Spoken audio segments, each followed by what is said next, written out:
Shinya Kozuyo, a Japanese teenager, is killed saving 2 girls and finds himself reincarnated in another world as Cain von Silford, the 3-year-old son of a noble family with his memories intact. While struggling to understand and adjust to his new surroundings, he meets his father Garm, mother Sarah, maid Sylvia, and older sister Raina. He also meets Garm's first wife, Maria, and much older half-brothers Jin and Alec. Due to his sudden increase in intelligence brought on by his previous memories, he is allowed to study and begins using magic in secret. Raina tutors him on many subjects. 2 years later, Cain is ready for baptism and learns there are 7 gods in the Marineford faith. During his baptism, all 7 gods inform him since he died performing a good deed, he will receive blessings from all of them. Cain realizes with their blessings, he has instantly become the strongest, smartest, most skilled human alive. His family are thrilled but worried that nations may see him as a threat, so Cain keeps his powers hidden. At his baptism party, Cain decides to become an adventurer so he can travel the world helping people.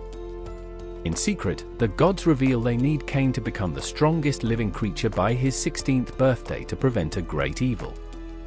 Garm hires Cain 2 D-rank adventurers as tutors, swordswoman Millie and elven magician Nina. They struggle to teach him as Cain has level 10 blessings from the gods of war and magic and is superior in skill to the level 3 Millie and Nina already. As he is only lacking in practical experience, they take him to the wilderness where he easily hunts his first monsters and immediately masters every new spell Nina shows him. Cain finds out that hunting just a few monsters raises him straight to skill level 8, as one of his blessings gives him 100 times more experience points than normal. While getting permission from guild receptionist Rudy for Cain to hunt stronger monsters, C-rank adventurer Cross mocks them for their babysitting quest and tries to spend time with them, so Cain beats him up. 3 years later, Cain is 8 and Nina and Millie's employment contract expires, so Cain hunts dangerous monsters to craft them valuable thank you gifts, his flashy magic causing a panic in the city. Millie and Nina are touched by the gifts, magic bags that mimic Cain's item storage skill, which are both useful and as valuable as national treasures. Later, Garm thoroughly lectures Cain for scaring the citizens. 2 years later, Cain is 10 and a seasoned adventurer. As a noble, he is sent to the royal capital for his debut into society. On the way, he kills monsters attacking a carriage carrying Duke Eric's daughter Lady Silk and royal second princess Telestia, who both develop crushes on Cain for rescuing them. As they are also on their way to debut, they insist Cain share their carriage. Stopping for the night, the girls overrule Garm's objections and force Cain to sleep in their room every night for the week-long journey, though this makes Cain so nervous that he couldn't sleep for the week. Reaching the capital, Cain is able to return Telestia's dead soldiers, earning gratitude from Vice Captain Dame. Telestia's father King Rex rewards Cain with 10 platinum coins, a mansion, and promotes him to Baron despite the objections of some nobles, particularly Marquis Corgino. In private, Rex and Eric insist Cain become engaged to both Telestia and Silk, having shared bedrooms with both of them. Cain is now the only man they can marry without scandal. Pressured from all sides, Cain agrees to the engagements. With the formalities over, Rex, Eric, Prime Minister Magna, and even Garm are able to freely lecture Cain for his scandalous, outrageous behavior. Cain consults the gods about his levels, which are fast approaching the power of a demigod, but the gods are all so starved of entertainment. They dismiss his concerns and ask him to introduce forms of Japanese entertainment to the world. Cain visits Palmer, a cat girl he knew since childhood who works at her uncle Tamani's store. Tamani's agrees to produce a reverse board game through his trading company.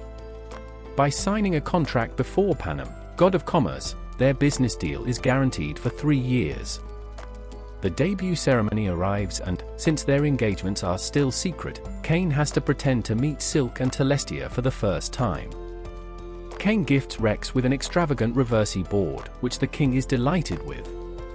Marquis Corgino's bratty son, Habit, attempts to charm Silk, but when she ignores him, he and his friends try and fail to bully Cain with their level 1 magic spells. Fed up, Silk reveals Cain is a full baron, forcing Habit and his friends, mere Viscount sons, to bow and apologize. To keep everything secret, Silk and Celestia extort romantic dates from Cain, overheard by Rex and Eric, who once again lecture Cain for being a philandering womanizer. Cain visits his new mansion and finds it run down and neglected, yet with his magic, it is cleaned and repaired in seconds. He hires Sylvia, 3 maids, and a butler named Colin. Cain visits his parents as his older half-brothers Jin and Alec are also visiting. While showing them his mansion, Garm advises Cain to throw a party for other nobles to acknowledge his new baron title.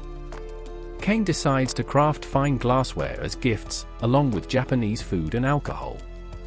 Rex insists on attending with Celestia, though it is unusual for royals to attend parties hosted by low-level nobles. The nobles are surprised Cain keeps a taxidermy Calamity-class red dragon monster as a trophy. Rex is particularly fond of the glasses and the alcohol. Marquis Corgino arrives late, insults everyone, criticizes the food and demands he be given all the glassware as a gift. Cain allows him to do so before revealing Rex's presence, who is furious, causing Corgino to flee in disgrace. Cain doesn't escape either as Rex, realizing Cain used him as a pawn against Corgino, loudly lectures him for 2 hours on how a baron's son-in-law should properly treat a king, their father-in-law. Dame asks Cain to attend a knight's training session. Knight Captain and Elvish Viscountess Tijuana asks to duel him, but when Cain defeats her, she proposes marriage, and drags a bewildered Cain to discuss it with Rex. Rex is furious as Tijuana is also an princess for the Elven territory in Esfort. Rex is forced to agree as long as Tijuana's father Duke Laysan agrees. Cain's growing power worries Rex, so Magna suggests they test him. Tijuana begins demanding duels every day, which also increases Cain's skills even further. Cain is summoned by Rex, Eric, Garm, Dame and Magna, and presented with a magician's grimoire, written by Uyaris Fort, the kingdom's first king, founder, and Rex's ancestor. Cain reads it easily, confirming Rex's suspicions as it is written in Uya's unknown language, Japanese. Cain is forced to admit to being a reincarnation from Japan blessed by all 7 gods, but insists on keeping this secret from the public and maintaining his current lifestyle, which Rex accepts and strictly has everyone in the room not tell anyone else about Cain's true colors. Tijuana receives Laysan's permission to marry Cain. Rex feels confident Cain will make a fine future king of Esfort. Rex decides not to lecture Cain. He is instead lectured by Celestia and Silk on recklessly seducing every woman he meets.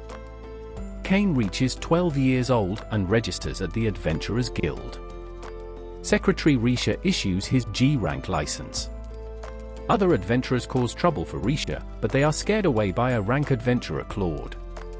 Claude advises Cain to join a party, and then is dragged away by his wife and adventurer partner Lena. Cain takes a job slaying goblins but is found by Tijuana, who insists on joining him. Tijuana slays the goblins, while Cain deals with green lizards nearby, unintentionally stealing a quest from Millie and Nina.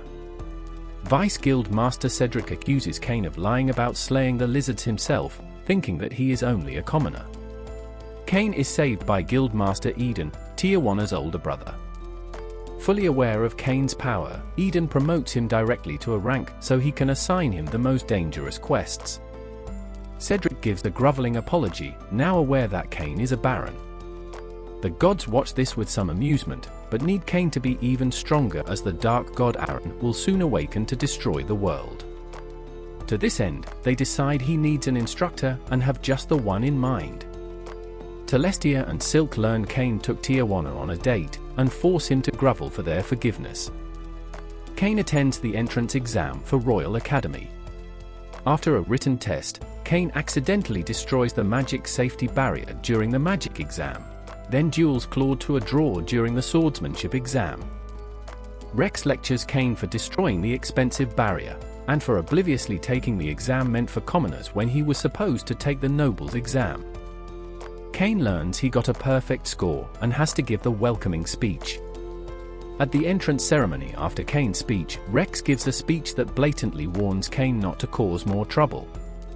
During homeroom with instructor Elka, Cain chooses to study adventuring, magic and magic items. Celestia chooses internal affairs, planning to manage Cain's noble domain, while Silk chooses commerce to manage Cain's business affairs, embarrassing him.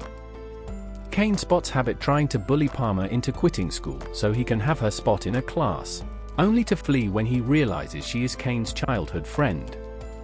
Cain suspects he will soon be lectured when Celestia and Silk become friends with Palmer.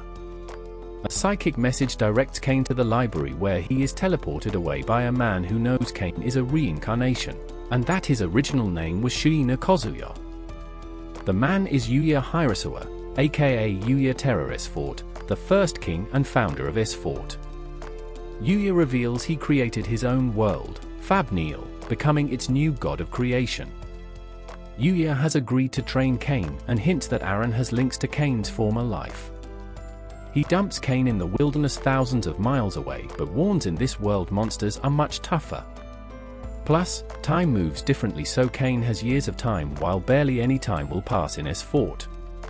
Cain rescues a Fenrir puppy he names Haku and they survive for brutal years before making it back to Yuya's home. Yuya reveals Aaron was the 8th god of amusement, but he became corrupt and set kingdoms against each other in death games to amuse himself. Yuya also reveals when he was reincarnated from Japan so were 2 others, Seiya and Megumi, Cain's parents who died in a car crash. They became Yuya's precious friends but were killed fighting Aaron, though Yuya was successful in sealing him away. Cain is sent to train as a warrior with the elf Durain. After another year Cain defeats Durain and is returned to Isfort with Haku and Durain's pet dragon Jin. Yuya gives him a sword and note for Rex. Cain tearfully reunites with Celestia and Silk after 5 years apart, only to be viciously lectured since from their perspective he was missing for almost a week. Rex is astounded at Cain's story but accepts it is true after seeing Yuya's katana, which he lets Cain keep. Eric reminds Cain he never finished the bandit capture quest needed to promote him to a rank, and having been missing for 7 days the time limit will soon expire. Cain captures the bandits, also rescuing Millie and Nina, who had been escorting Sabino's, Palmer's father, and Tamani's brother. Millie and Nina are shocked Cain is now a rank, and a baron. At the guild, Cain meets Claude, who reveals Millie is his sister. Realizing Cain is also an academy student, Claude, Lena, Millie, and Nina attend as guest lecturers to help Cain, but notice Cain doesn't fit in with the other students at all. They try to help Cain stand out to become popular, but fail spectacularly. Frustrated at Claude's idiocy, Cain rampages through the monster-filled forest, unintentionally frightening the kingdom into thinking a demon lord has appeared and earning his most serious lecture, yet from both Rex and Garm.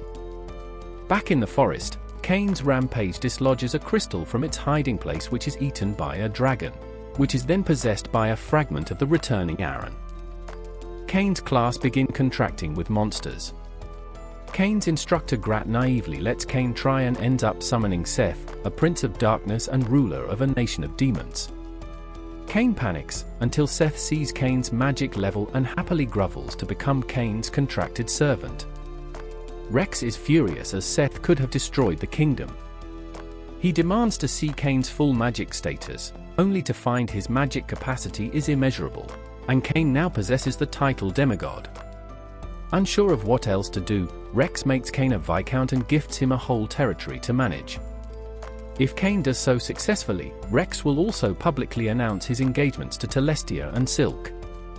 Cain's older half-brother Jin informs Cain monsters near the forest in their domain are becoming more savage to humans, so he asks Cain to investigate the cause. Cain slays many monsters but cannot identify the source of the increased danger.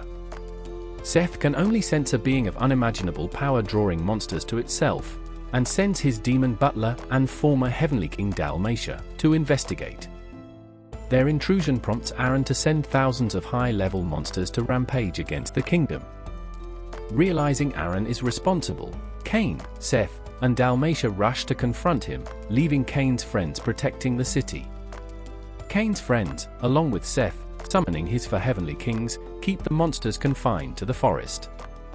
Cain locates the Aaron-possessed dragon, who immediately knows he is the god's champion, and a reincarnation like his parents. Despite only being partially resurrected, Aaron keeps Cain on the defensive and almost kills Haku and Jin. Cain activates his overload ability and obliterates Aaron, as well as the forest and mountain behind him. S-Fort is saved, but Rex is furious as the overload's golden light has caused the citizens to believe the gods have descended from heaven. Rex is exhausted from yelling and decides to retire and let Cain become king. Magna calms Rex down, who decides to make Cain Viscount of Dorintol instead.